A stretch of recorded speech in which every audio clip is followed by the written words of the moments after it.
Hello everyone, welcome to Avtar Enterprises CSC Coaching Center Mukandpur and welcome to our YouTube channel Gurursh Tutorial and Avtar E-शिक्षा। Students आप जानते हैं कि हम आपको 9th और 10th क्लास के चैप्टर वाइज ट्यूटोरियल प्रोवाइड करवा रहे हैं ताकि आप अपने एग्जाम्स की तैयारी अच्छे से कर पाओ और आपके अच्छे से अच्छे बेसिक्स क्लियर हो पाए। तो आज हम स्टार्ट करने जा रहे हैं 10th स्टैंडर्ड का मैथमेटिक्स, जिसमें कि हम कर रहे हैं 6th चैप्टर और इसकी हम आज करेंगे 6.3 एक्सरसाइज। इसकी 6.1 और 2 एक्सरसाइज हमने प्रीवियस लेक्चर्स में अपलोड कर दी हैं, वो आपको हमारे यूट्यूब चैनल पे मिल जाएंगी। हमारे चैनल को सब्सक्राइब करना ना भूलें ताकि आप डेली एक नई वीडियो का अपडेट पा सको। तो 6.3 exercises criteria and conditions of similarity tutorial start करते हैं। बाकी की वीडियोस की तरह बच्चों इस वीडियोस में भी आपको सब पार्ट्स बने हुए हैं, 7 सब पार्ट्स, जिसे हम लाइन बाय लाइन आपको एक्सप्लेन करेंगे। First is postulate angle angle angle यानी कि ए। इसकी स्टेटमेंट क्या है? अगर दो ट्राइंगल्स हैं which is if two triangles corresponding angles are equal then the corresponding sides are in the same ratio and the true triangles are similar। यहाँ पे कहा जा रहा है हमें कोई दो ट्राइंगल्स अगर दे दी जाए, उनके एंगल्स इक्वल हो और उनकी कॉरेस्पॉन्डेंट साइड्स भी इक्वल हो और सेम रेशियो में हो, तो वो ट्राइंगल्स हैं वो सिमिलर होंगी।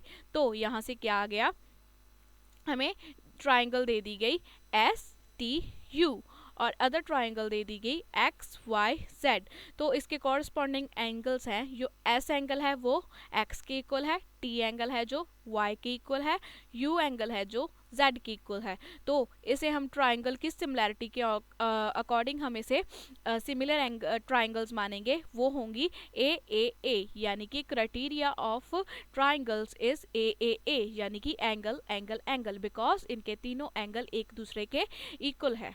ठीक है बच्चों, next is a angle angle similarity of triangles. Statement है if two angles of one triangle is equals to two angle of second triangle the triangles are similar.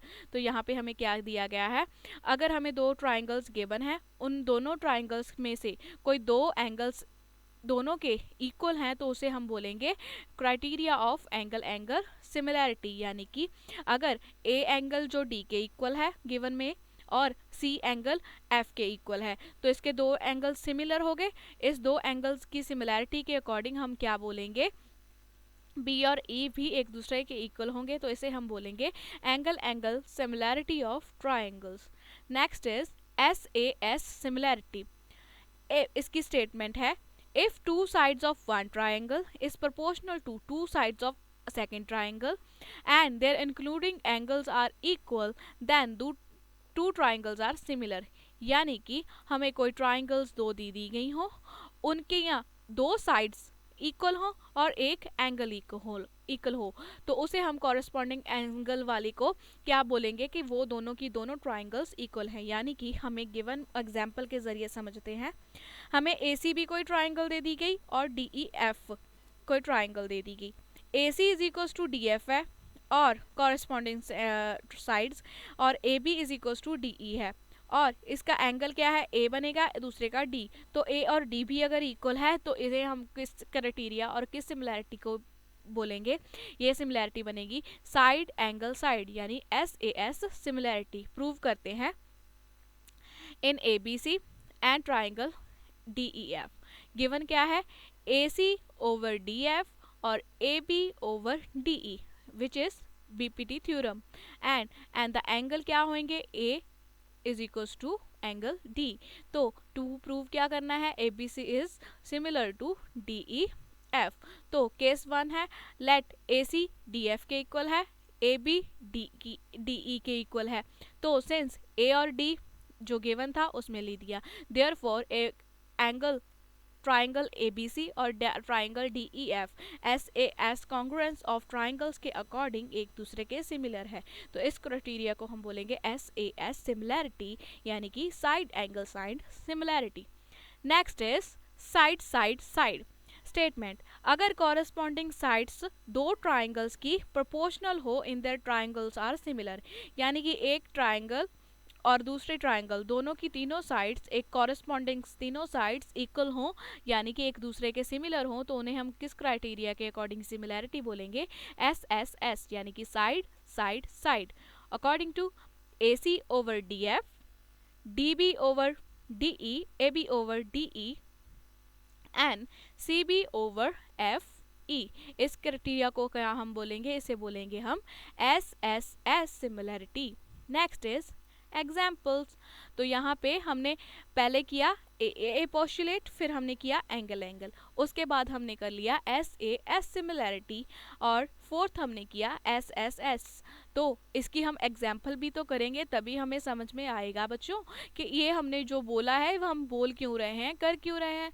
तो first example is geometry of student wishes to estimate the height of tower at midpoint of the student stand near the tower and the tip of their shadows coincide. Suppose student is 1.7 meter tall and the student is 1.2 meter from tip of the shadow and the base of the tower is 3.6 meter from tip approximately. How is the tall is the tower?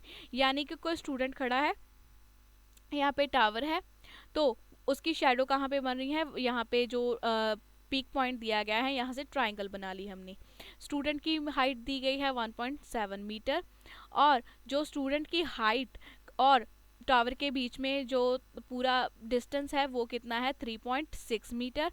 या shadow तक का distance है 1.6 metre, student और shadow का distance कितना है? 1.2 metre. तो इसे हम अप्लाई करेंगे और सॉल्व करेंगे। पहले हमने लेट कर एच कर ली हाइट ऑफ द टावर, अपने ऐसे लेट कर ली बिकॉज हमने ये फाइंड करनी है, तो इससे हमने एच लेट कर लिया। नेक्स्ट इज यहाँ पे दो ट्राइंगल्स बन रही हैं, एक तो यहाँ पे बनेगी जो 1.2 वाली है, और नेक्स्ट इज सिमिलर ट्राइंगल्स। तो आप बच्चों देखो कि जो ट्राइंगल है वो सिमिलर्स यहाँ पे पूरी की पूरी बड़ी वाली ट्राइंगल है, तो उसमें दो ट्राइंगल सिमिलर बन रही हैं, यानी कि एक बन रही है जो हाइट एच वाली ट्राइंगल, और एक बन रही है यहाँ से स्टूडेंट हाइट से उसके शेडो तक है। तो यहाँ से हमने एंगल एंगल क्राइटेरिया कैसे लगा सकते हैं? बिकॉज यहाँ पे 90 डिग्री का एंगल बन रहा है, तो यहाँ पे भी 90 डिग्री का बन रहा है। सिमिलर कॉरस्पॉन्डिंग हाइट एच के जो एंगल बन रहा है वही स्टूडेंट के हेड पर भी एंगल बन रहा है। तो इस दो एंगल्स, अगर इन दो ट्राइंगल्स में दो एंगल सिमिलर हो गया तो यहाँ से हम A similarity criterion of triangle बना सकते हैं। तो यहाँ पे हमने अप्लाई कर दिया, जिससे हमने क्राइटेरिया ऑफ ट्राइंगल्स यहाँ पे अप्लाई किया। अप्लाई करने के बाद हमें क्या पता चला? Since h is equals to h over 1.7, because हम बीपीटी थ्योरम लगा रहे हैं, 3.6 ओवर 1.2 यहाँ से क्रॉस मल्टीप्लाई हो जाएगा, यानी कि 1.2 h is equals to 3.6 into 1.7, और 1.2 दूसरी साइड जाके डिवाइड कर जाएगा। डिवाइड करने के बाद 3.6 और हमें आंसर क्या आया? 5.1। तो यहाँ से हमने इसका बीपी एंगल एंगल सिमिलैरिटी के अकॉर्डिंग फॉर्मूले में वैल्यूज पुट की, और यहाँ से हाइट की वैल्यू क्या आ जाएगी? हाइट आ जाएगी 5.1 मीटर, यानी कि हमें क्या पता करना था? कितना टावर की हाइट कितनी है ये हमने पता करना था। तो यहाँ से टावर की हाइट कितनी आ गई? 5.1 मीटर्स। आइए देखते हैं second example. Next is example क्या है? In the figure D is a point of side B C of A B C such that angle A D C is equals to angle B A C. Prove क्या करना है? C A का square is equals to C B into C D. हमें कोई triangle दी गई है, उसमें D जो मिड पॉइंट दिया गया है, तो हमने प्रूव करना है कि जो सी ए का स्क्वायर है वो इक्वल है C B into C D. Solution है इन द, यहाँ पे दो ट्राइंगल्स आ गई, A B C and D A C. Solution है, तो गिवन है कि ए डी सी और B A C angle equal है, गिवन में हमने लेट कर दिया। तो इसमें A C B is equals to D C A, दोनों में कॉमन है, तो वो एंगल हमने लिख दिया। फ्रॉम दोनों इक्वेशन से हमें क्या पता लगा कि यहाँ से एंगल एंगल सिमिलैरिटी लग गई। एंगल एंगल सिमिलैरिटी के अकॉर्डिंग क्या हो गया? A B C is congruent to, यानी कि is similar to D C. यानी कि पहले हमें जो गिवन था, गिवन से हमने क्या क्राइटेरिया लगाया कि यहाँ पे दो एंगल्स इक्वल आ गए।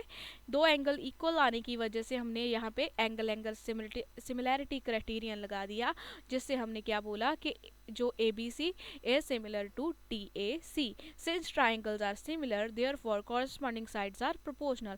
अगर ये जो साइड्स हमें दी गई हैं वो सिमिलर हैं, तो इसकी कॉरस्पॉन्डिंग साइड्स जो हैं वो प्रोपोर्शनल होंगी। तो अगर प्रोपोर्शनलिटी है तो बीपीटी थ्योरम लगाएंगे। बीपीटी थ्योरम के अकॉर्डिंग क्या आ जाएगा, CA ओवर EC और is equals to CD over CB। तो यहाँ से क्रॉस मल्टीप्लाई किया, यानी कि क्या आ गया, CA का square is equals to CB into CD, जो कि हमने प्रूव करना था। तो हमने एंगल सिमिलैरिटी के अकॉर्डिंग पहले प्रूव किया, उसके बाद उस पर बीपीटी थ्योरम लगाई, तो हमने जो प्रूव करना था वो हम प्रूव कर दिया। Next is example 3। एग्जाम्पल 3 में हमें क्या दिया गया है, E is a point on extend side of CB। कोई E हमें पॉइंट दिया गया है extend side of CB। ISOCELL triangle है ABC, तो AB is equals to AC if AD is perpendicular to DC and EV is perpendicular to EC। तो यहाँ से हमने प्रूव करना है कि ABD एंगल जो ECF ट्राइंगल के इक्वल है। First is E is a extended side of CB। EB को हमने नेक्स्ट एक्सटेंड कर दिया थोड़ा सा, तो EF पे AC परपेंडिकुलर ड्रॉ कर दिया, और जो AD था उस पे BC पे AD परपेंडिकुलर ड्रॉ कर दिया। जो हमने स्टेटमेंट पढ़ी थी उसके अकॉर्डिंग हमने पहले फिगर बना ली। फिगर के अकॉर्डिंग अब क्या आ रहा है, since AB is equal to AC, ये गिवन है, फर्स्ट पे लिख लिया, यानी कि AB is equal to AC हमें गिवन था वो हमने लिख लिया। तो अगर AB is equal to AC हमें दिया गया है, तो यहाँ से हमें क्या पता चलेगा, B एंगल है जो C एंगल के इक्वल होगा, यानी कि angles opposite to equal sides of triangle are equal. यानी कि जो angle opposite side equal sides की ट्राइंगल पे बनते हैं वो इक्वल होते हैं, ये हमें पता है। तो इससे क्या हो गया, B is equal to angle C। तो ABD एंड ECF ट्राइंगल्स के में क्या आ गया, हमने दो अलग अलग ट्राइंगल्स में लेट किया क्राइटेरिया, तो यहाँ से आ जाएगा B is equal to C, जो हमने प्रूव किया है। अगर AD पर BC जो ट्राइंगल, BC पर जो AD ट्राइंगल ड्रॉ किया गया है वो 90 डिग्री का है, तो ECF जो EFC वो भी ट्राइंगल 90 डिग्री का होगा। तो ये दो एंगल्स हैं जो 90 के हैं, वो हमने गिवन है। देयरफॉर एक एंगल था B is equal to C, second angle है ADB is equal to EFC।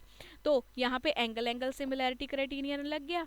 तो एंगल सिमिलैरिटी के अकॉर्डिंग क्या आ गया कि ABD is equal to ECF, यानी कि हमने एंगल सिमिलैरिटी के अकॉर्डिंग प्रूव कर दिया। जो एंगल ट्राइंगल्स हमें गिवन है आइसोसेल ट्राइंगल्स, इनके जो सिमिलैरिटी क्या लगेगी, AA सिमिलैरिटी लगेगी, और AA दोनों आइसोसेल ट्राइंगल्स एक दूसरे के इक्वल होगी, जो कि हमने प्रूव करना था।